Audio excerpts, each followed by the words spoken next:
변호사님, 네. 분양가 상한제 아파트에서 실거주 의무를 폐지하자는 논의가 있었는데요. 네네네.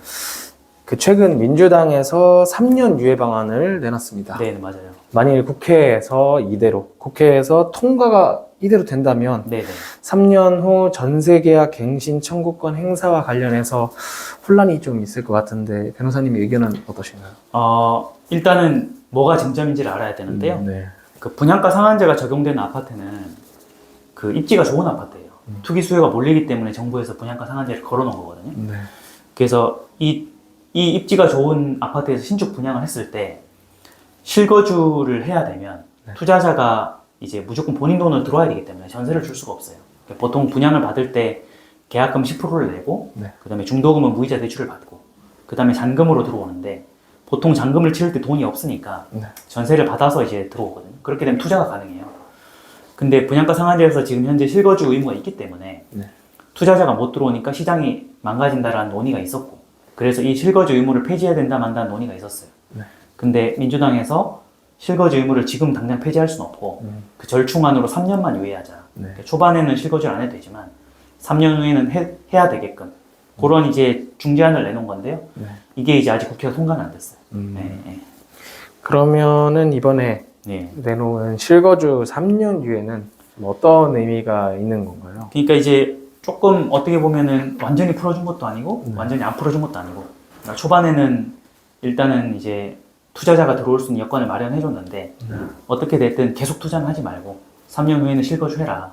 왜냐면은 꼭 뭐 전문 투자가 아니더라도 잠깐 이삿집을 못 빼서 여기 못 들어온 사람도 있거든요. 그런 사람은 3년이라면 충분하다는 판단을 한 거죠. 그래서 저쪽 집에서 본인의 실거주가 해결될 수 있는 기간을 줬다고 생각하는 면도 있는데 제가 볼 때는 뭐 거기까지 생각했는지 모르겠는데 어쨌든 실거주 의무를 당장 폐기하기 어렵다는 그 여론이 있으니까 또 이 표를 먹고 사는 정치인들이잖아요. 그래서 이제 적당히 그냥 타협한 것 같은데 이 3년이라는 시간 때문에 제가 뒤이어 말씀드리겠지만 문제가 있을 것 같아요. 그럼 법을 지키기 위해서라도 임대인들은 전세 계약을 최대 3년까지만 하고 직접 들어와서 살아야 된다는 거죠. 그렇죠. 처음에는 이제 전세를 주는데 보통 전세를 2년 단위로 주거든요. 그래서 처음에 2년을 주고 그 사람이 원래 원하면 4년까지는 해줘야 되는데 지금 이렇게 3년으로 해놓으면 임차인도 4년이 아니라 3년 만에 나가야 되는 거예요. 그럴 수밖에 없어요 지금. 그럼 주택임대차보호법에서 계약갱신 청구권 뭐 보장해 주는 거 아닌가요? 근데 4년밖에 못 살고 뭐 3년 만에 나가야 된다면 이거 법에 위반되는 거 아닌가요? 그러니까 이제 임대차 3법이 통과돼서 그 소위 2+2라고 해가지고 임차인들한테는 한 번 갱신을 할 수 있게 하고 최장 4년까지 보장해 주는 거 맞거든요. 근데 뭐 3년 실거주 유예를 했다고 해서 당장 이게 이제 뭐 법에 반하냐 이런 건 아니고요. 왜냐하면 지금 현재도 계약갱신 청구권의 예외 사유가 임대인이나 직계존속이 실거주할 때는 예외가 돼요.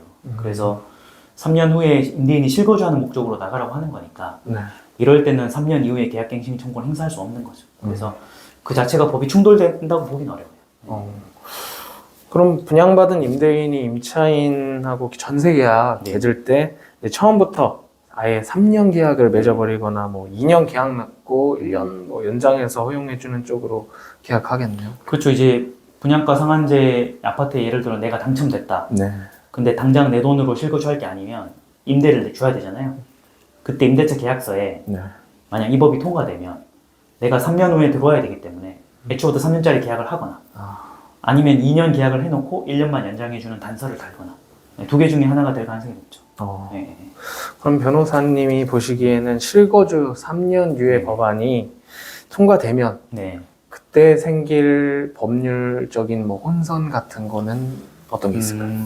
그 혹자는 이게 3년이면 임차인들이 안 들어올 거다 이런 사람들도 있거든요. 원래는 4년이 보장되는데 3년이면 들어오겠냐 이런 논리가 있는데 실제 시장 상황을 매일 보는 제 입장에서 절대 안 들어오진 않아요.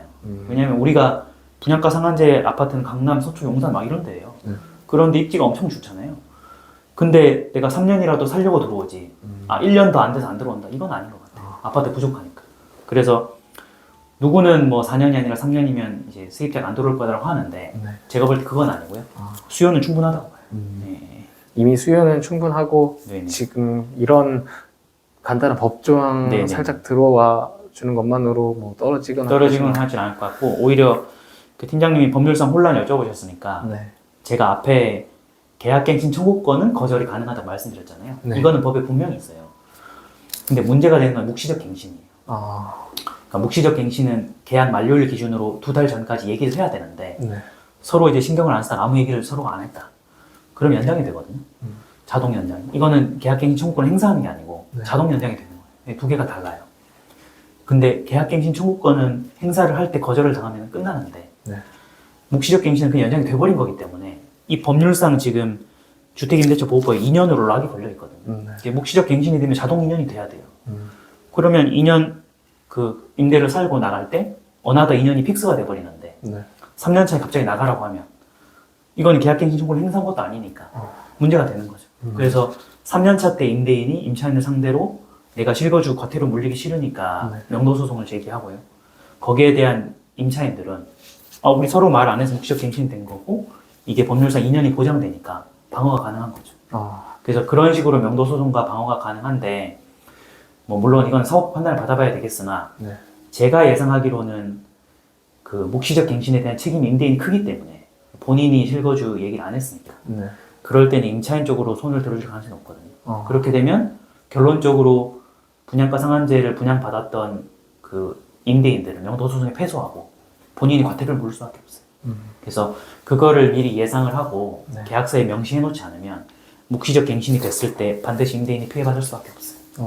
그런 위험이 있는 거죠. 그럼 이 법이 통과되면 이제 계약갱신 청구권보다는 오히려 묵시적 갱신이 좀 문제가 될 수 있어요. 그렇죠. 그래서 차라리 뭐 실거주 3년이 아니라 4년이다. 네. 하면은 사실 깔끔하죠.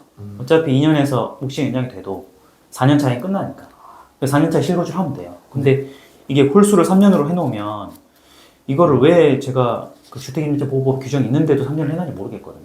근데 어쨌든 만약 이 법이 그대로 통과된다면 4년이 아니라 분명히 이런 문제가 생길 수밖에 없어요.